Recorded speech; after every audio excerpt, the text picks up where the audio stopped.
Okay guys, bumili po tayo ng Realme 7i LCD. Ayan po yung araw pala kahon. Susubukan kong ako ang magkabit. Napanood ko na po sa video o YouTube ang tutorial kung paano magkabit ng LCD. Siya nga po pala ang napagtanungan namin sa manggagawa. Dalawang shop ang aming napuntahan.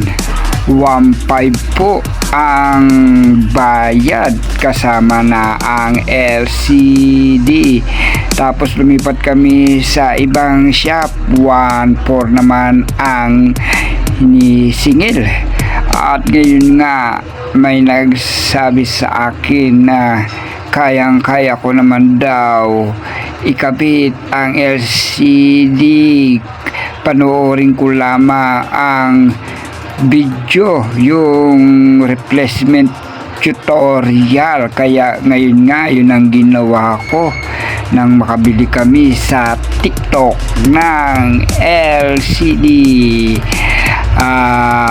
Realme 7i. Ay aking pong pinanood muna ang video tutorial ng replacement ng LCD. Ayan po, ginamit ko na po yung pre na nasa online. Yan po yung pangbukas, kasama na ang pambukas. Okay na okay sa Alright ang kanilang produkto. Meron ng kasama pati pandikit, mga tools, no? Kaya ito nga, at akin ang binubuksan. Akin na po nung pinas forward, masyado mahaba, pero maingat po ang akin pong pagtanggal diyan kasi mahirap na, baka may ibang bagay akong makalikot. Ay siyang nga pa pala ay itong aking kinakabit ay pangalawa ng LCD. Ayan yung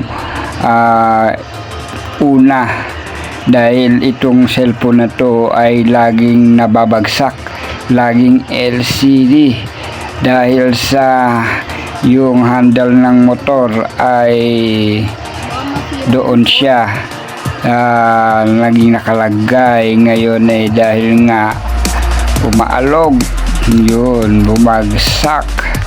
Ayan, ito ay pangalawang kabit. 1.5 po yung paggawa una. Ngayon, para makatipid, siyempre another 1.5 na naman. So ginawa ko ay pinanood ko muna yung video tutorial sa YouTube. Ayan, medyo mahirap po yung pagtanggal dahil meron pang may sapin pala, may sapin. Ayan, okay, linilinis ko po yung paligid.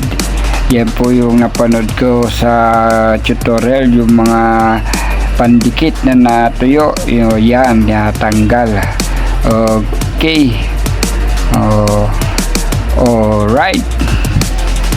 Ayan, ito yung Realme 7i LCD na nabili ko sa online. Okay. Good na good. Okay na okay. Okay, nililinis natin mahigit talaga ito para satisfied ang ating customer.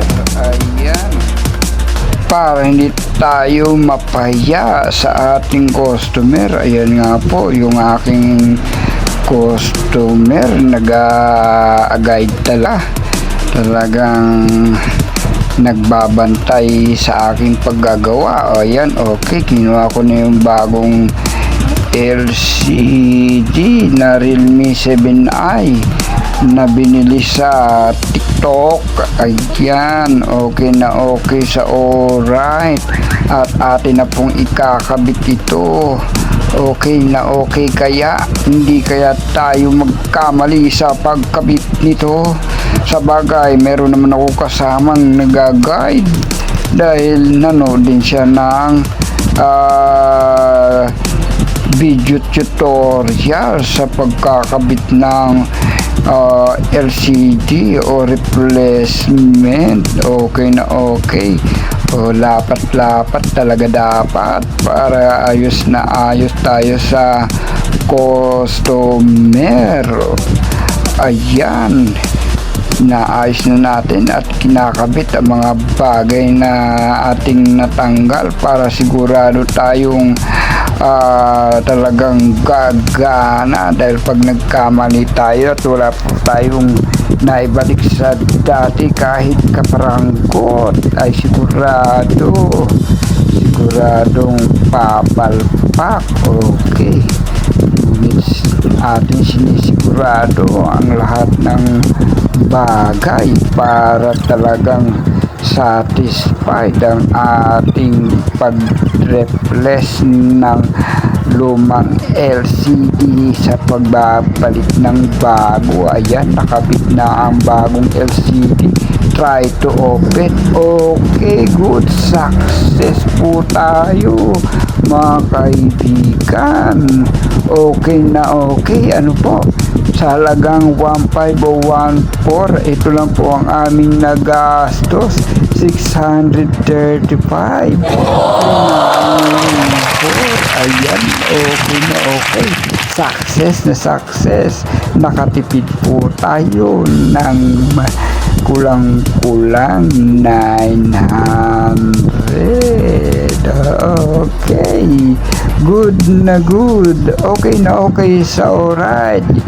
Ganito pala ang nararamdaman ng mga gumagawa o mga technician kapag ang kanilang kinakalikot o ginagawa ay talagang garantisadong gumana, ayos na ayos, dahil pera na naman. Pero dito ay nakatipid kami sa halaga lamang 635. Okay, nakaano pa yan discount, kasi ang original price pala yan ay 1270. Okay, kung 1270 ang bili ng technician, 300 ang kanilang 230 lang. Okay, di nalugi sila, no? Labor niya 230 lang, pero ito, no, kapag may discount naman, may 50% off, 635 lang mabibili. Kapag LCD lang ang sira, yun lang ang kaya. Okay na okay, pwede na rin, kasi ito'y laging nababagsak na cellphone, dahil nga po ito'y nakakabit sa holder ng motorcycle. Pag sa takbo o masasagi, naku po, maalog, naku po, pagka may na ang cellphone holder, yun, bagsak ang cellphone. Okay, gumana na, mga kaibigan. Okay na okay na okay na okay na talaga. Ayos na ayos. Siya nga pala, may libre din bukod sa tools ay tawag dito, may ritong cellphone case. Ayun, okay, kasama. Kasama yan sa binili na may free. Okay na okay. Ayan na po. Success po tayo sa ating first time na paglalagay ng bagong LCD sa Redmi 7i. Okay, satisfied na raw ang customer.